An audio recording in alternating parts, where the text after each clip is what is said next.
প্রধান উপদেষ্টা নিক্কেই সম্মেলনে না নিক্কেই সমিতির আমন্ত্রণে জাপান গিয়েছেন এবং ওখানে বক্তব্য দিয়েছেন, বাংলাদেশের নির্বাচন নিয়ে কথা বলেছেন। তিনি বলেছেন শুধুমাত্র একটি দল নির্বাচন চায়। তো আমরা এই বিষয়ে মনে করি ওনার যথেষ্ট তথ্য নেই। ওনার কাছে যে লিখিতভাবে যে সমস্ত গণতান্ত্রিক দলগুলো কাগজ জমা দিয়েছে, আলাপ করেছে, যে সমস্ত সময় উনি আহ্বান করেছিলেন আলাপ আলোচনার জন্য সমস্ত দলকে, তাতে আমরা জানি বিএনপি এবং বিএনপির সাথে যুগপৎ আন্দোলনের শরীর ছিল সেরকম দল এবং জাতীয়তাবাদী সমমনা দল 12 দল পক্ষ থেকে সবাই ডিসেম্বরের মধ্যে নির্বাচন অনুষ্ঠানের জন্য দাবি জানিয়েছিলেন, সেটা আমরা জানি।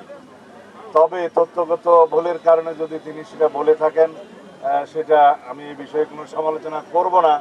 তবে সমগ্র জাতি একটি সুষ্ঠু, সুন্দর, নিরপেক্ষ নির্বাচনের জন্য অপেক্ষমান, এটা ওনার বোঝা উচিত এবং খুব শীঘ্রই একটি সুনির্দিষ্ট রোডম্যাপ প্রদান করবেন নির্বাচনের মধ্যে, আগামী ডিসেম্বরের মধ্যে জাতীয় সংসদ নির্বাচন অনুষ্ঠানের লক্ষ্যে।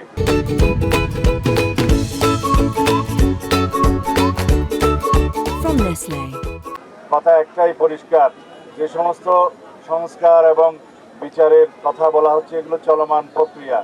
সংস্কার কোনোদিনই শেষ হয় না, সংস্কার অবিরাম চলতেই থাকে সমাজের চাহিদা এবং সমাজের মানুষের দেশের প্রয়োজনে আমাদেরকে সংস্কার করে যেতেই হবে। আর বিচার প্রক্রিয়া একটি স্বাধীন বিচার ব্যবস্থার মধ্য দিয়ে বিচার কার্যক্রমে এগিয়ে নেওয়া হচ্ছে, সেই বিচার কার্যক্রমে এগিয়ে নেওয়া হবে, এটা আমাদের প্রতিশ্রুতি।